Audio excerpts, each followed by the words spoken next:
সাম্প্রতিক সময়ে বিশ্বের ভিত কাঁপানো সংঘর্ষগুলোর অন্যতম হল ইরান ইসরায়েল সংঘাত। গাজা উপত্যকায় ফিলিস্তিনি মুক্তিকামী সংগঠন হামাসের সাথে দখলদার ইসরায়েল যুদ্ধের জড়ানোর পর ইরান তেল আবিবকে উদ্দেশ্য করে হুমকি দিয়ে আসলেও গত ১ অক্টোবর ইসরায়েলের উপর অন্তত ২০০টি ক্ষেপণাস্ত্র দ্বারা হামলা চালায় তেহরান। এই হামলায় রীতিমতো কেঁপে উঠেছে ইসরায়েল এবং তার পশ্চিমা মিত্ররা। ইরানের সশস্ত্র বাহিনী বা দেশটির অস্ত্রশস্ত্র নিয়ে পশ্চিমাদের উদ্বেগ ছিল অনেক আগে থেকেই। তবে এবার আয়রন ডোম সহ শক্তিশালী প্রতিরক্ষা ব্যবস্থাকে বুড়ো আঙ্গুল দেখিয়ে করা তেহরানের হামলা প্রতিপক্ষকে ভাবতে বাধ্য করেছে যে দীর্ঘদিন ধরে বহু ধরনের নিষেধাজ্ঞায় থাকা সত্ত্বেও ইরান কিভাবে অস্ত্র পাচ্ছে বা তৈরি করছে। ইরানের সামরিক বাহিনীর ইতিহাস ২৫০০ বছর পুরনো। তাদের অস্ত্র সক্ষমতা দেখে বিশ্ব এখন অবাক হলেও ইরান একদিনে তাদের এই অবস্থান তৈরি করেনি। সমর বিশ্লেষকদের ধারণা, ইরান যদি একবার কিছু একটা দেখার সুযোগ পায় এবং মনে করে তাদের জন্য এটা ভালো হতে পারে, তাহলে সেটা তারা বানিয়ে ফেলতে পারে।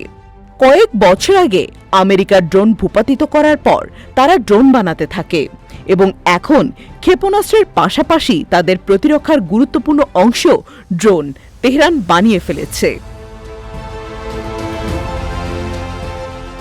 শুধু ইরানের তৈরি ক্ষেপণাস্ত্রের দিকে নজর দিলে দেখা যায় ইরানের স্বল্প ও দূরপাল্লার বিভিন্ন ধরনের মিসাইল রয়েছে, যেমন শাহাব-৩, ২০০০ কিলোমিটার পর্যন্ত পাড়ি দিতে সক্ষম, অর্থাৎ ইসরায়েল পার করে মিশর, অন্যদিকে ইউরোপ, রাশিয়া, ভারত বা চীন পর্যন্ত যেতে পারে এই ক্ষেপণাস্ত্র। এছাড়াও রয়েছে হাজ-কাশেম, যা ১৪০০ কিলোমিটার পথ পাড়ি দিতে পারে, খেইবার, যা ২০০০ কিলোমিটার এবং সেজিল, যা ২৫০০ কিলোমিটার পথ পাড়ি দিতে পারে। ইরানের অস্ত্র সরঞ্জামের বড় যোগানদাতা রাশিয়া হলেও ইউক্রেন যুদ্ধে রাশিয়াকে নিজেদের তৈরি ড্রোন দিয়েছে ইরান। দেশটি এত শক্তিশালী অস্ত্র তৈরির জন্য যে অর্থ ব্যবহার করে তার মূল যোগানদাতা ইরান নিজেই। বিপুল আর্থিক সামর্থ্যের পেছনে কাজ করে দেশটির প্রাকৃতিক সম্পদ। যুক্তরাষ্ট্রের তথ্য অনুযায়ী ২০২১ সালেও বিশ্বে গ্যাসের দ্বিতীয় ও তেলের তৃতীয় বৃহত্তম মজুদ ছিল ইরানের। তেল, গ্যাস ও খনিজ সম্পদে যথেষ্ট সমৃদ্ধ ইরান। এছাড়া ইরান লাগোয়া হরমুজ প্রণালী কৌশলগতভাবে গুরুত্বপূর্ণ। ৩৪ কিলোমিটার প্রশস্ত এ অংশ দিয়ে বিশ্বের ২১% তেলের সরবরাহ হয়। মজার বিষয় হল, ইরানের জ্বালানি সম্পদকে কেন্দ্র করে নানাবিধ নিষেধাজ্ঞা থাকলেও খোদ আমেরিকাও তাদের জ্বালানি ক্রয় করে।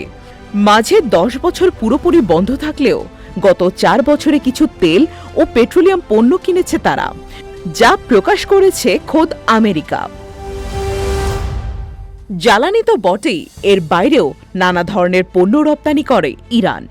বিশ্ব বাণিজ্যে খাদ্যদ্রব্যের মধ্যে ইরানের আপেল, গম, যব, কমলা, আখ, আলু, পোল্ট্রি বা সবজির মতো পণ্য রয়েছে। এছাড়া অস্ত্র, সিমেন্ট, রাসায়নিক পদার্থ, নির্মাণ সামগ্রী, সার, ধাতব পণ্য, টেক্সটাইলের মতো অনেক ধরনের পণ্য রয়েছে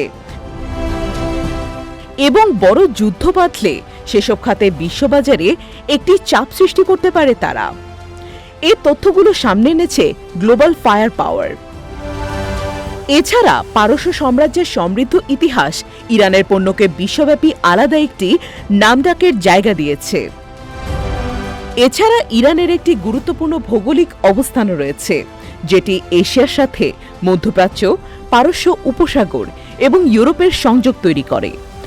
অনেক ইরানি বিশ্লেষক মনে করেন, নিষেধাজ্ঞায় জনগণের ওপর বড় ধাক্কা আসলেও সেসব নিষেধাজ্ঞাই ইরানকে স্বনির্ভর হতে, নিজেদের উন্নতিতে বিকল্প পথ তৈরি করতে সাহায্য করেছে। তবে ইরানের সামরিক সক্ষমতা বাড়াতে এবং বিপ্লবী গার্ড বাহিনীকে সমৃদ্ধ করতে নেতৃত্বের একটি বড় প্রভাবের কথাও আসে।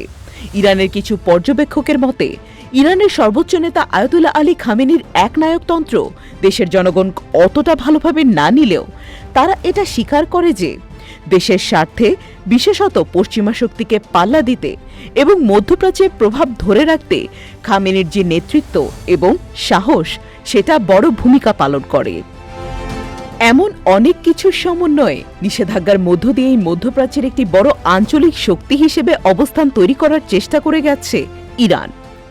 গড়ে তুলেছে বিস্তৃত এক প্রক্সি নেটওয়ার্ক। বর্তমানে যে পরিস্থিতি, তাতে পশ্চিমা নানা নিষেধাজ্ঞা থেকে ইরানের বের হয়ে আসার মতো কোনো আলামত তো নেই, বরং বড়সড় যুদ্ধের আড়ালে আরও কিছু নতুন বাস্তবতার মুখে পড়তে যাচ্ছে ইরানের শত্রুরা।